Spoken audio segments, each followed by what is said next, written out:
Good afternoon, ladies and gentlemen. Welcome to the 30th graduation ceremony of Kulin Elementary School. The processional by the candidates for graduation, parents, SGC, SPTA officers, and barangay officials, teaching staff, school administrators, school's division superintendent, or his authorized representative, and the guest speaker.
so they inspire and nurture many more young minds.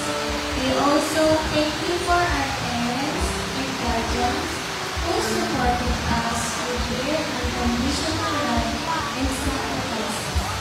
May you grant them good health and happiness as they continue to guide us in our next journey. As we step into a new chapter of our lives, we ask for your guidance and protection. May you give us the courage to chase our dreams, the strength to overcome challenges, and the wisdom to make good choices. Help us to always carry the values of respect, kindness, and perseverance that we learn from school and our families. This our school, Culin Elementary School, that it may continue to be a place of learning, growth, and hope for many generations to come. Lord, we entrust our future into your hands. May we always walk in faith, remain humble in success, and be a blessing to others. All this we ask in Jesus' mighty name. Amen. Welcome remarks by April J. Albahet, candidate for graduation.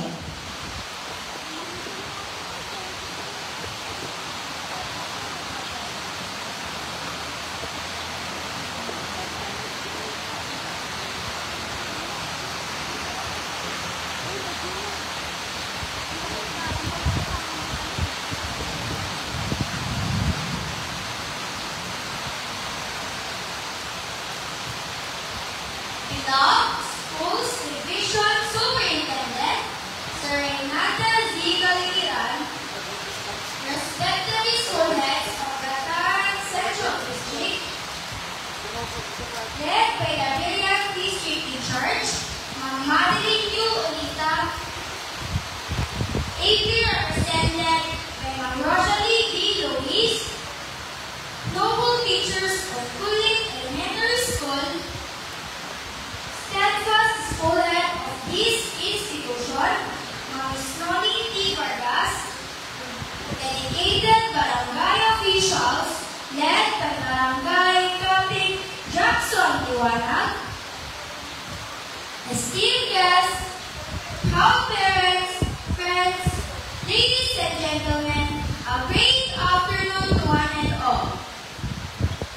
As I walk towards your venue, I pass a glance among and between my fellow candidates for graduation. I couldn't help but notice and be amazed at some of the pieces of jewelry everyone is wearing. Intricate names, alluring earrings, and timeless necklaces. Yet, there is one gemstone that wonders me of its elegance and sophistication. The pearl. Pearls are precious, rare, and considered the best gemstone of all time. They are purely organic since they are produced within mollusks such as oysters and mussels. But contrary to its simplicity and purity, it is basically formed as a reaction to discomfort. It is the tiny grain of sand that enters the delicate shell of the oyster. Subsequently, the grain is covered and layered by nature, ultimately turning the tiny grain into a stunning and beautiful pearl. Our graduation today is just like the complex and awe-inspiring process of forming the pearl. It is the result of transformative experiences shaping us into remarkable individuals. Truly, the academic journey we had led us to challenges that initially made us uncomfortable and vulnerable.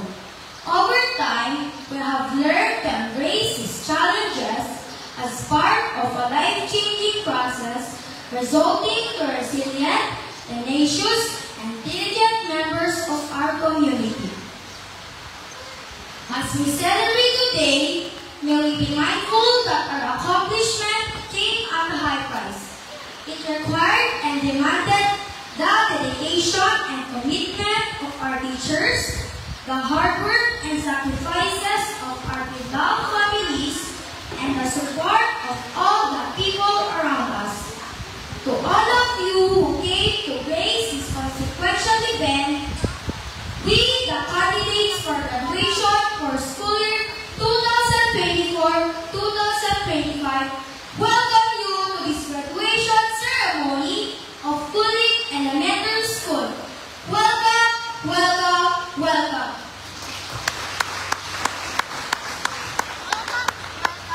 May we now have the presentation of the candidates for graduation by the class advisor, Ma'am Naida L. Pala, certification of the candidates for graduation by the school head, Max Nolin T. Vargas, and finally, the acceptance and confirmation of the candidates for graduation by Sir Reynante Z. Caligiran, Schools Division Superintendent, represented by Ma'am Rosalie P. Luis, Cluster Head, and the Principal 2 of Newabak Elementary School, followed by a message.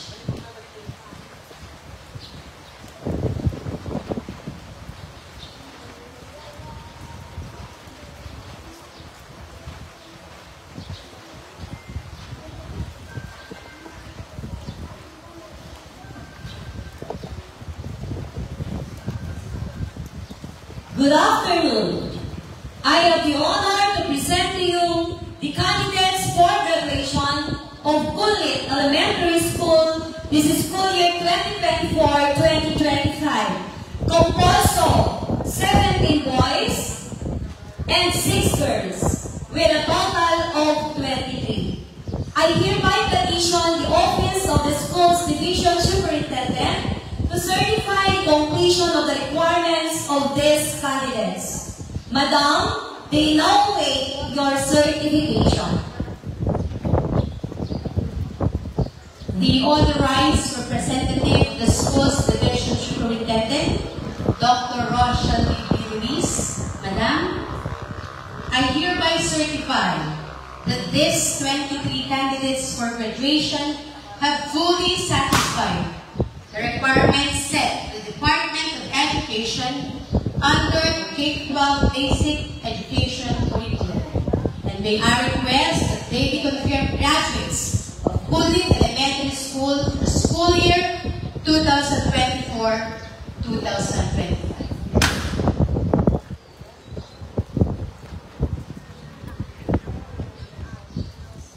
By the authority vested in me as the representative of the Secretary of the Department of Education, Honorable Sunny Angara, through Honorable Reynante Z. Caligiran, Schools Division Superintendent, Office of the Schools Division Superintendent, and having been presented by your advisor and duly certified by your school head, that you have completed the basic requirements prescribed by the Department of Education under the K-12 Basic Education Program.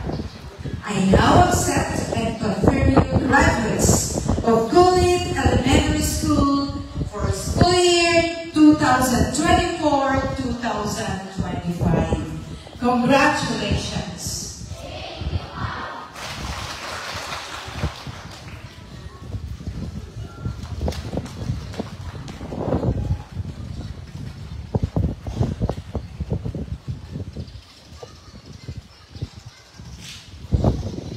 Take your seat, Ma'am Ana. May I read to you the message of our Schools Division Superintendent, Dr. Reynante Z. Caligiran. Maligayang pagtatapos, mga minamahal na kagayanong mag-aaral. Today, we celebrate in jubilation this significant milestone that you have achieved in your young life. I know that the journey has not been easy, but congratulations, for you have successfully hurdled everything for you to be able to reach this phase of your academic life. And with that, you deserve a tap on the shoulder for a job well done. As we recognize the efforts that you have put into your educational journey, we also acknowledge the collective and indelible contributions of all the people who stood behind you, giving the support that you needed to be able to keep going. Your parents and guardians, teachers and community, and all the stakeholders had extended their united hands, which really helped us in ensuring that each one of you receives the quality basic education that you deserve. And I am hoping that all of you get inspired with this embodied spirit of unity and collaboration. To all of you, our graduates of this school year, as you move forward in your journey, I encourage you to be a part of a generation that stands together in pursuits of progress and change. A generation that takes an active role in shaping our nation's future. The theme of this prize, Henerasyon ng Pagkakaisa, Kaagapay ng Bagong Pilipinas, speaks of the reality that you have a significant role to portray in nation building. And the basic education that you receive from your teachers and your school has equipped you to take on this role and to contribute significantly to the society. Today, as you take the step in your journey, I want to remind you to carry with you all the things that you learned, the knowledge, skills, and values, and use them as your greatest weapon in overcoming the battles, whether big or small, that you may face.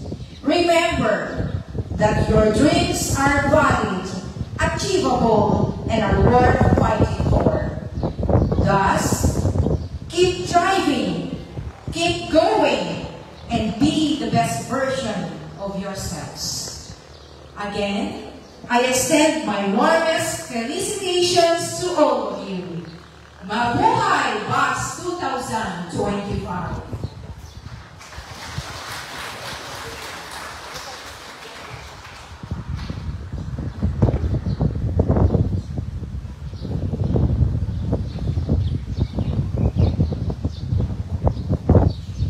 And now, the most awaited part of the program, the awarding of honors and special award by the class advisor, Ma'am Laila L. Reypala.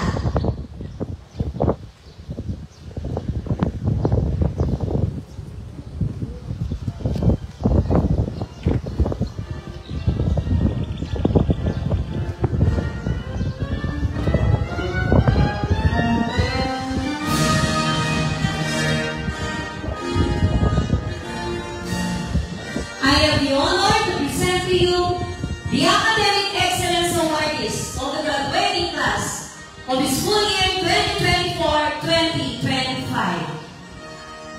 April Jane L. Bahet with honors.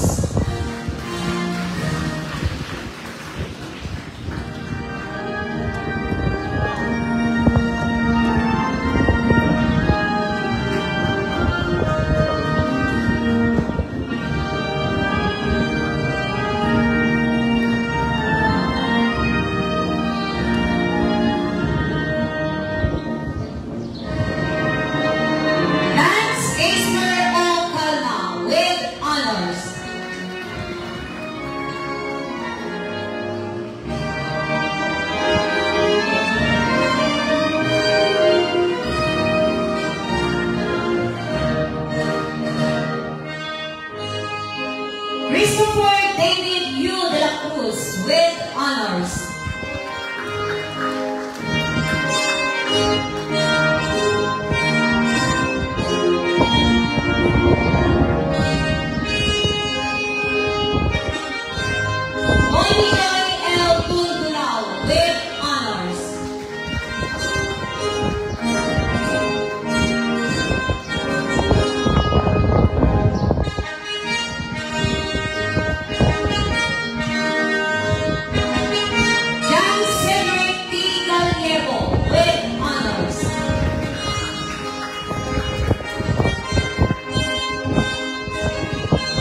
distribution of certificates to the graduates by the authorized representative of the school's division superintendent, Ma'am Rochelle B. Luis, and to be assisted by the school heads, guest speaker, barangay captain, and SPTA president. Barangay officials. Sorry.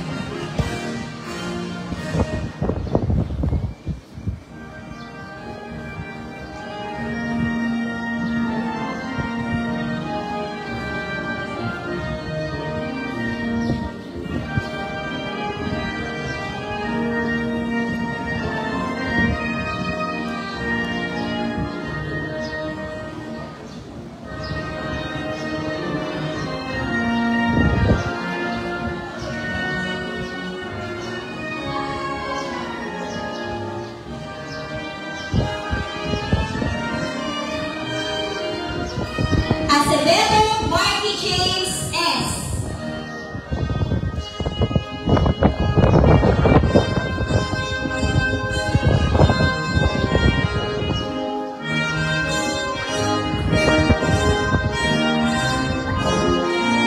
Pauli EJP.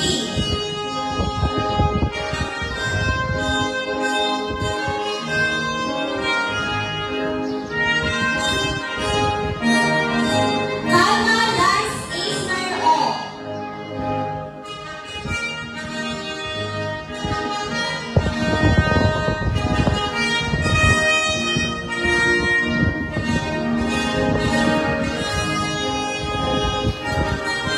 Cordero Jovan O.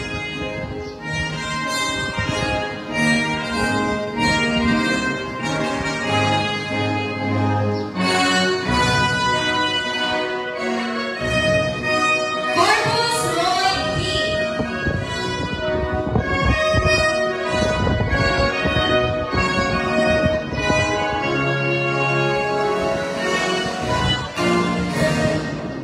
De la Cruz Aeroplane A.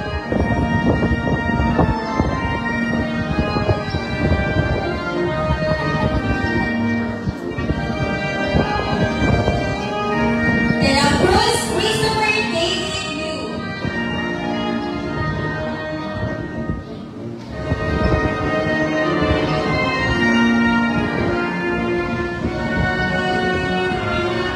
Ronda Regenmar P.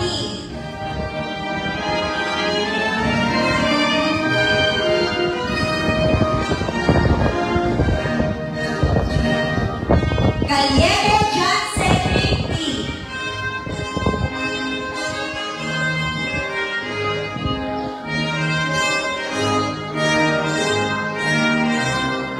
Jimenez Michael James P.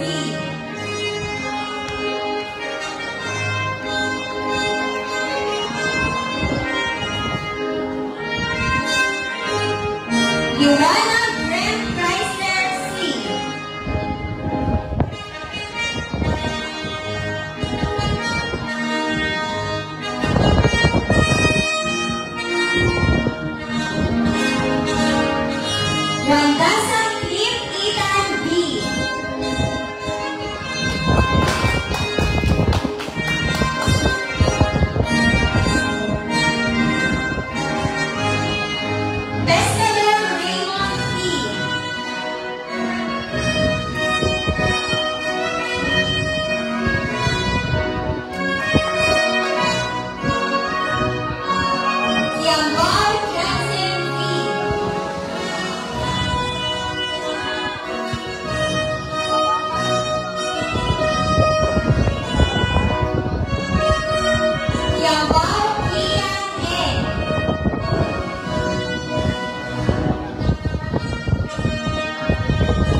Good afternoon, ladies and gentlemen.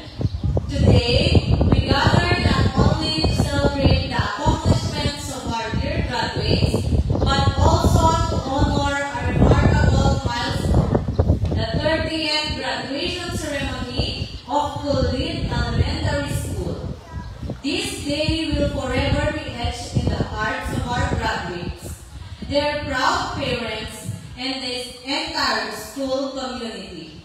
It is a celebration of years of learning, growing, and dreaming of journeys that began with a single step right here in the humble but inspiring halls of our beloved school. As we mark these significant moments, we are also deeply honored to welcome an individual whose life story mirrors the value we hold, dedication, humility, and a genuine heart for service. The task of introducing our guest of honor today is without a doubt a great privilege for me. Though I know this moment carries weight, I stand before you with pride and excitement, for I am about to introduce a man of virtue and simplicity. Someone who continues to be a living inspiration to us all. We have always been proud of Kulit Elementary School, a classic institution of learning that has shaped countless lives. But what makes us even more jubilant are the stories of triumph and service that come from its graduates, proof that our humble school builds a character. And today, we shine the spotlight on one of its shining suns. Born on April 3, 1994, he is the third child of Mr. and Mrs. Eugene G. Tamargo. He spent his formative years right here at Kulit Elementary School, Gandaran, Cagayan, laying the foundation for the path he would later pursue with unwavering resolve. He continued his academic journey at St. Catherine Academy in Gandaran, then fulfilled his dreams as earning a degree in business administration, majoring in operations management at St. Paul University of the Philippines, graduating in 2014. His professional journey began at the Rural Bank of Gandaran Incorporation, where he started as a loan clerk from 2014 to 2018. Through the hard work and perseverance and heart willing to learn, he earned a well-deserved promotion as a roving teller. And by 2019, he became a full-time teller in the bank's cash department, a position he holds with pride to this day. Amidst all this professional success, he is also blessed in his professional life. He is happily married to Ma'am Elma A. Tamargo, a dedicated educator at Lalo Christian Academy in Tucalana, Lalo, Cagayan. Indeed, his name echoes the essence of service, dedication, and compassion. His story reminds us that greatness begins with humble beginnings, and that true success is not only measured by positions held but lives touched, hearts inspired, and dreams pursued with courage. With pride in our hearts and joy in our voices, let us welcome home one of Kulit Elementary School's finest son, Mr. John Ballesteros Camargo.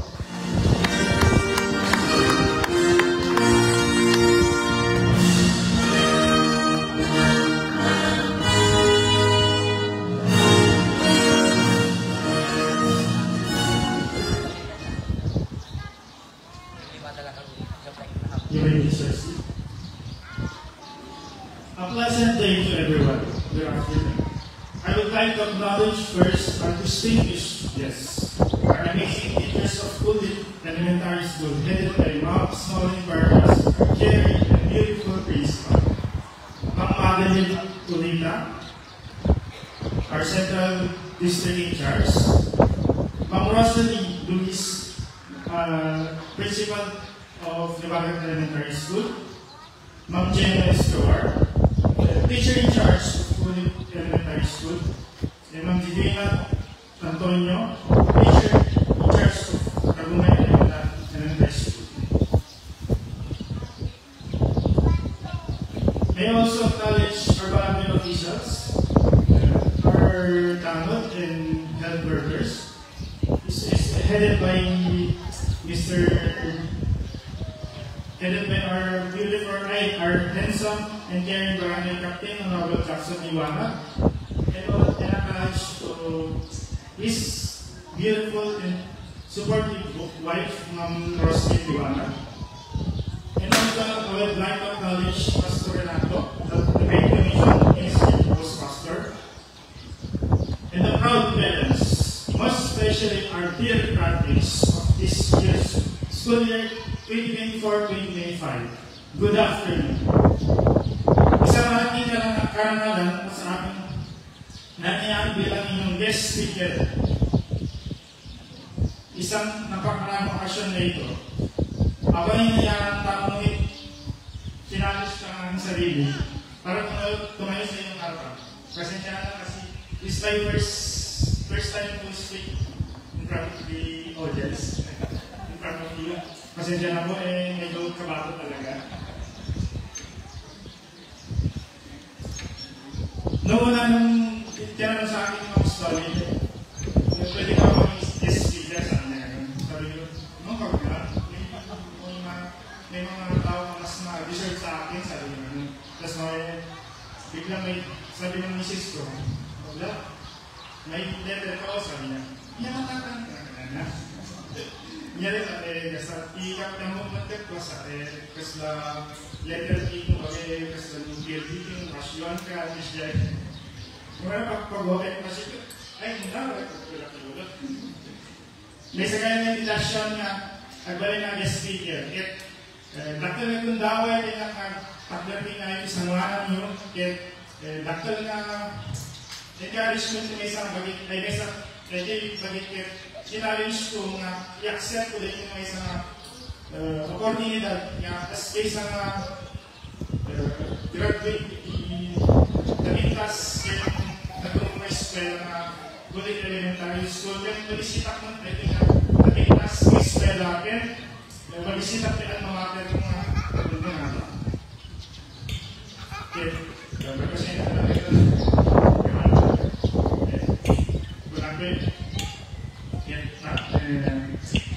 naimbag tayo makakit yung anak ka kurang dipagbalik habi nga na shock maki-shock itaran ang mga shock honor student na napagkakit yung klase ano mo na ay tawag mga shopping baga kurang habi yung shock na kurang isis kaya mga siya pa ito yung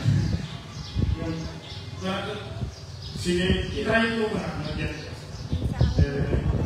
this is my first time talaga na yung isi natin hanap talaga na sa kasi sisigari lang ito baga until ngayon ko dahil hindi ganda ng invitasyon yung bilang yes, speaker yung natanawalan nagyahanap ni Aluke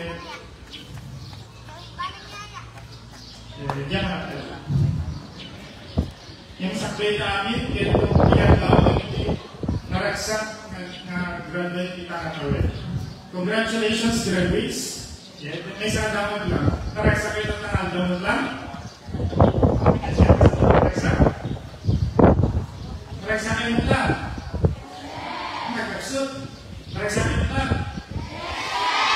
Ayan. Congrats na graduates. Ayan,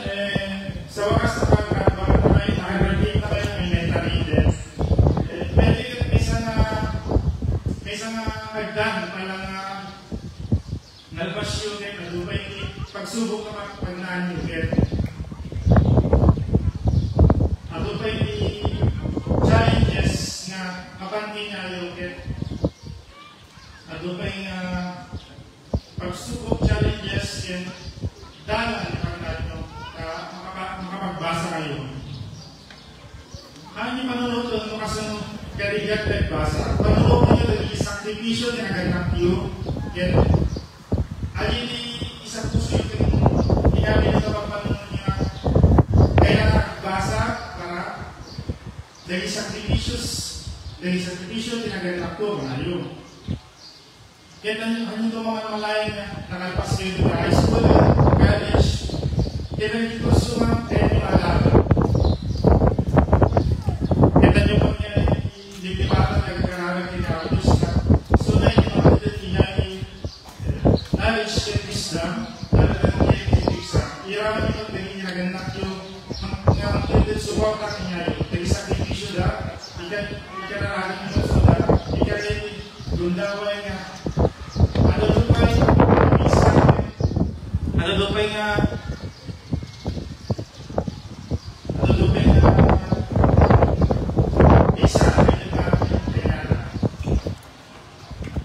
then, the teachers ba yung karagyo na andun pa yung isyante, nakakulan ko, yung kakatangan, nakatulungan na, may knowledge.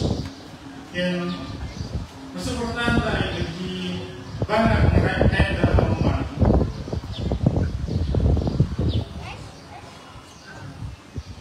Then, sila yung nagkata. Kaya kung may naglaw, dahil isang tinisyo, na makalabas sa gitara ng tiyo. Nagitara sa tinisyo, nakil naman na mga tulong na gitara ng tiyo. Kaya nagyaman na rin tayo. Dahil hindi kayo magsawang sumuporta sa inyong mga anak. Pinabati ko din, ang mahigiting na guro, na walang, kung wala kayo, wala kang tiyo. Dahil sa mga suporta niyo, mga tiyaga, sila yung makakatang sa kanilang nabi. Ang mga contribution ninyo sa kanilang buhay, sa mga pagkararal, binigay niyo sa kanila. Kayo din ng ikalawang magulang nila, naway kayo magsawang magturo sa mga pagkaral. Kaya graduate, salamat ninyo, ang mga ito. Bigyan silang higpit na yakap bago kayo umalis at ipagtaguloy sa susunod na yugto ng inyong pag-aaral. Let's give them a round of applause.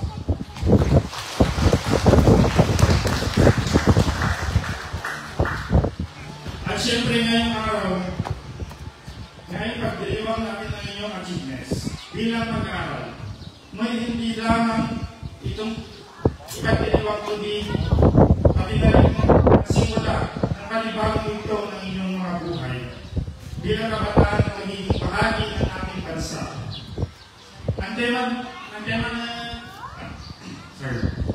Ang tema ninyong kapatapos ay Generation of Unity, Partners of New Philippines. O sa Tagalog, Henerasyon ng Pagkakaisa, Kaagapay ng Bagong Pilipinas. Ay napapanahon at nakapuluan. Malaki ang tungkulin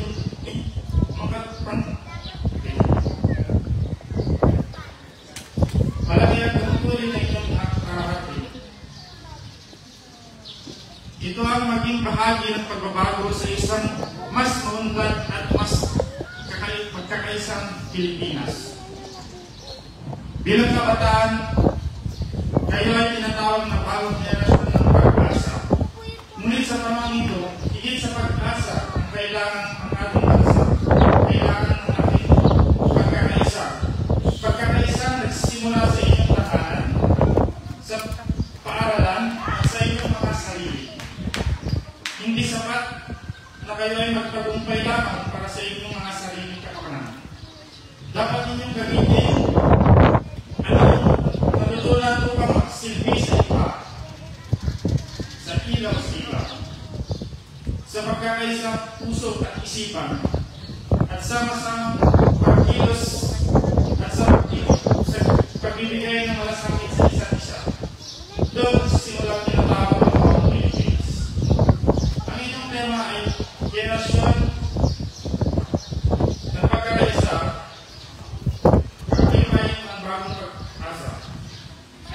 lamang basta pangungusap o magandang pakinggan, kundi itong panawagan sa isang challenge sa inyong generasyon na maging tagapagdala ng pagkakaisa at pagbuo ng pagbabago. Pero para kayo maging generasyon ng pagkakaisa, meron ito ang ipapahagya. Una, pamamagitan ng pagkakaisa, umuna anuman ang inyong antas sa buhay, mayaman o mahirap, dapat nagkakaisa. Pangalawa, dapat mayroong connection kayo sa isa't isa. Lalo na sa loob ng klase ng eskwela. Halimbawa, nagkaklase kayong tahimik, may hinihinig lalo at may pagkakitas.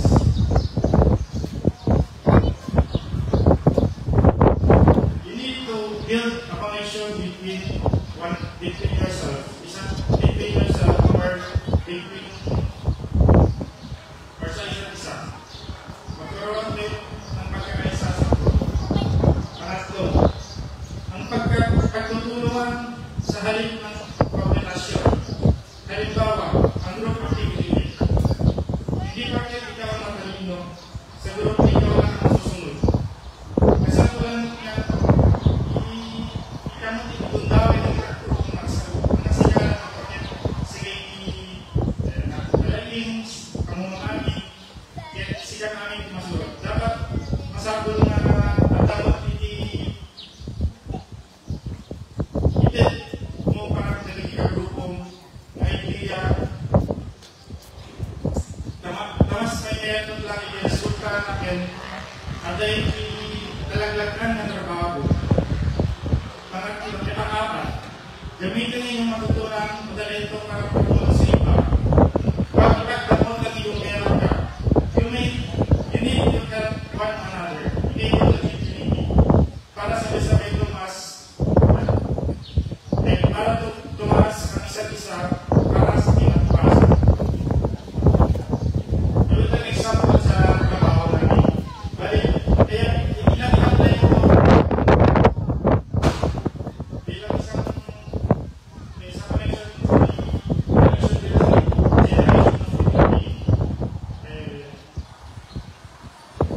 balik mga puntos ito ay in-apply na ito. Kung wala kang pagkakaisa, wala kang kooperasyon, wala kang pagtutulungan, ay walang pagkakaisa sa trabaho kung kaya ng pagkakaroon. Na-apply ko dito ang ibang kalaban ko sa pagtulong sa ibang empleyado, lalo ito mga sailor, mga kasama mo eh. Hindi nila alam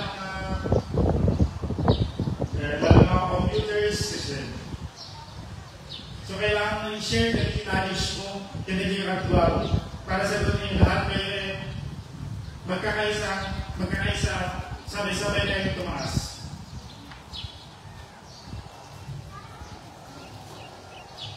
Kaya may tinawag na generation of unity partners. Yung Philippines, kasi kayo ang pag-asa ng bagong Pilipinas. Kung nagawin ni Dr. Rizal, the youth is the hope of our future. Ang mga kabataan ay pag-asa ang kinabukasan. Ang bagong Pilipinas ay simple na ang moderna at unlad. Ang bagong Pilipinas ay isang bayan kung saan mayroong malasakit, magkaroon ng respeto, at magkaroon ng tunay ng pagkaisa. Dear graduate, tandaan ninyo, hindi kailangan maging bayani para magkagawa ng pagbabago. Minsan, ang simpleng bagay lamang. Gumawa ka ng mabuti sa kapwa mo at kabutihan ginagawa mo sa araw-araw. Ang pagiging mabait, masipag at tapat, yan ang bumubuo isang matibay na bayan. Bilang guest speaker ninyo, dala ko mensahe ng pag-asa. Kayo ang kabataan, kayo ang gandala ng bagong Pilipinas. Huwag niyo kalimutan ang pagiging mabuti sa kapwa. Pag-i-enjoy kayo sa iba, ang pagiging mabuti at may pananaw sa pagkakaisa. Sa mga umiling na guro, maraming salamat sa sakripisyo ninyong walang sawang pagsuporta at pagtutulong sa mga mag-aaral. pag-ibig na magulang. Maraming salamat. Saludo kami sa mga sakripisyo ninyo para masuportahan ang mga anak ninyo sa mga pangailangan at sa pag-aaral niyo. At sa inyo mga graduates, malayo ang inyong mararating. Basta manatili kayo may puso, may prinsipyo, may sakripisyo, at mayroong pagkakaisa. Mabuhay ang mga kabataan Pilipino, mabuhay ang nasyonal pagkakaisa, muli binabati kayong maligayang pagtatapos. Mga graduates, ilagay ninyo ang kanyang pangalan sa balikan ninyo. Pag-isabi, good job, pas mga pangalan. Tatlong beses. Tatlong beses. Tapos pag-isabi, madami pa tayong pagdadaanan at mga sakripisyo sa buhay.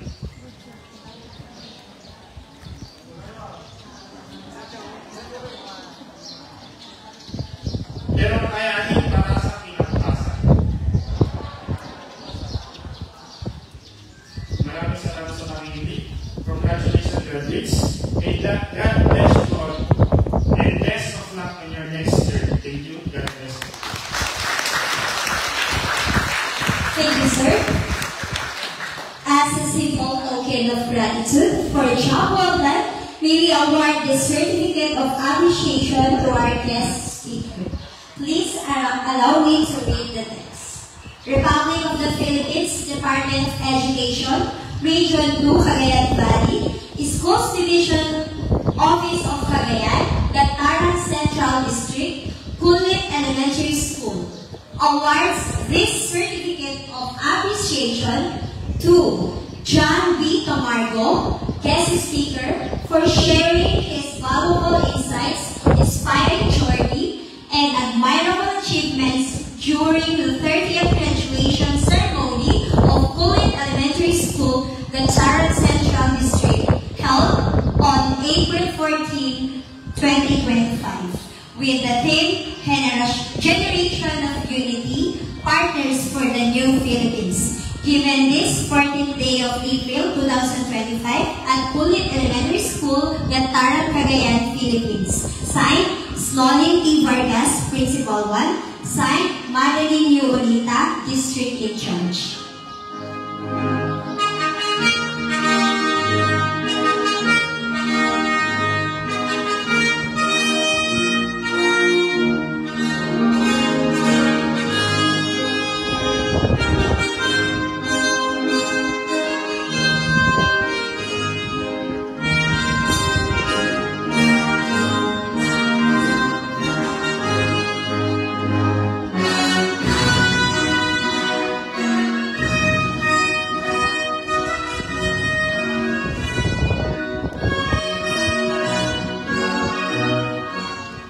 May we listen to the words of gratitude of John Cedric D. Gallego with honors.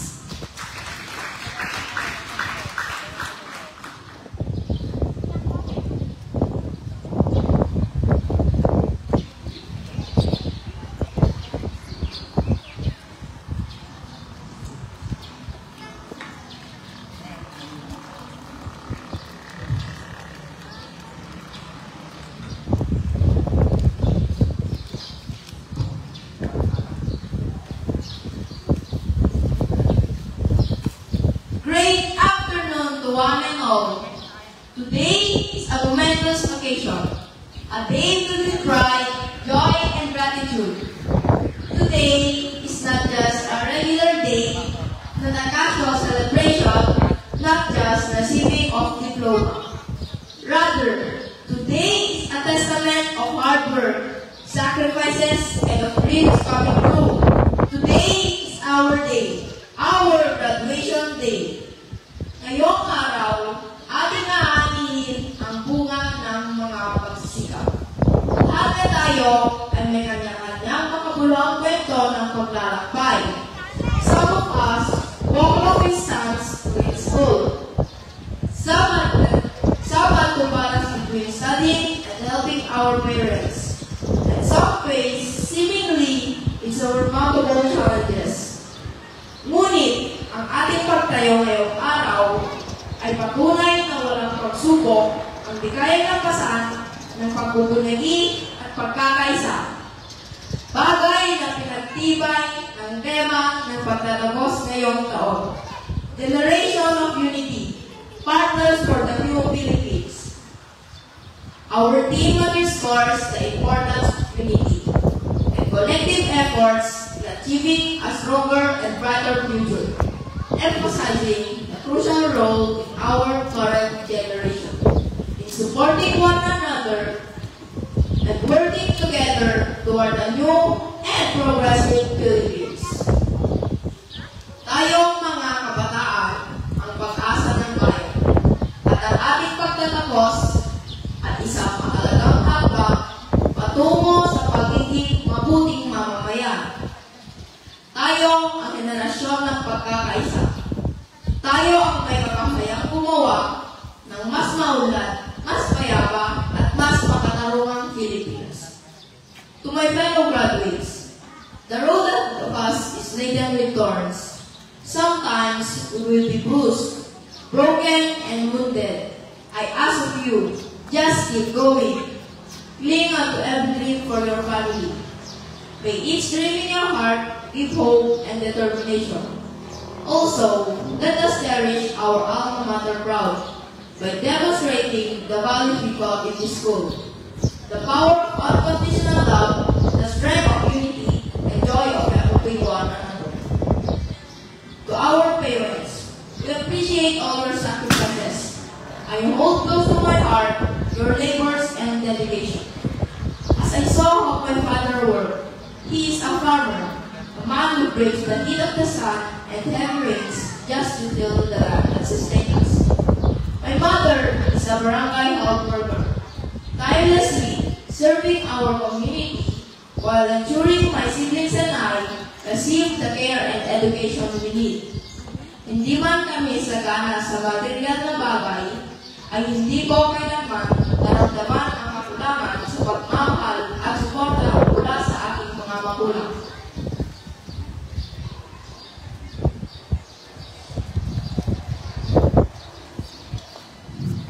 Kanayon may bagat na kapag ng mama, nagpasa ka na yung nalalaig, na parang kanya yung matlaing dita. On sa balik, yung kabagkagdag na tawid, mamay paaymi ka na kayo. Ngunit panagkataliw. These words are engraved in my mind, and in my heart, it taught me that education cannot be taken away from me. It will open more doors to more opportunities, and it will affect me forever. Mama, Papa, nagyaman kami, ayan kayo parabuloy ka kami. Kada kami. Thank you for your unconditional love and support to us. Thank you for providing our needs. Sakay na nalagkakay. Hingga matupad na hindi at paaktayo. Takno ka na hindi ko kasi tawagas. Kahit may makita may ay atenda kayo.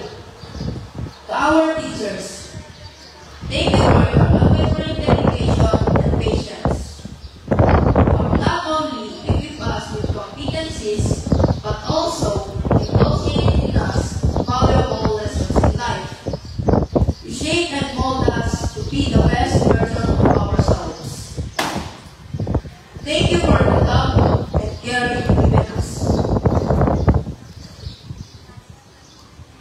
We would like to say sorry to our teachers, most especially to our advisor, Ma'am Naida. For the many times we came short, we felt you and had hurt you in so many ways. We are deeply sorry, and we are thankful that you did not give up on us. You were there to understand and guide us. At yaman kami, ma'am, kaya ken marabol min. Sa dalagit kami tuwagan ayon, di pa magbaga, ang kaya mo magpalan kami. Thank you for the learnings you've imparted to us. To all stakeholders of Coolidge Elementary School, we are grateful that you share a piece of your time, a part of your treasure, and a portion of your talent, so that we may grow. Indeed, you have exhibited the incredible power of unity. You have once again proven that it takes a village to educate a child.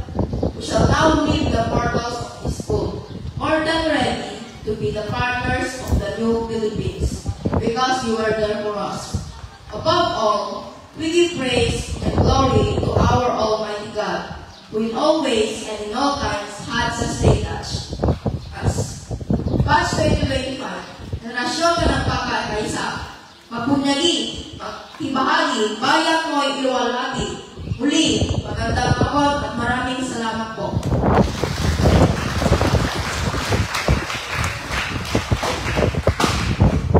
Pledge of Loyalty to be led by Kian and Kiabao with honors.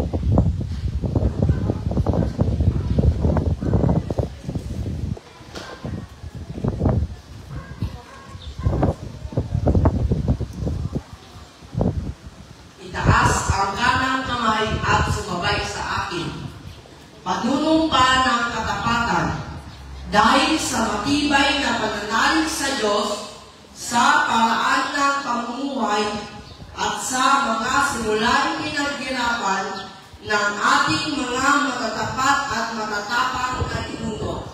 Kami nagpapasya bilang pagdalaw ng utang na loob sa aming paaralan, paaralang elementarya ng Kulit, na iaalay ang aming pinintuang panahon, ang aming mga pagsisikap at mga kasiglahan sa kapakanan ng ating lupang tinubuan, ang Pilipinas.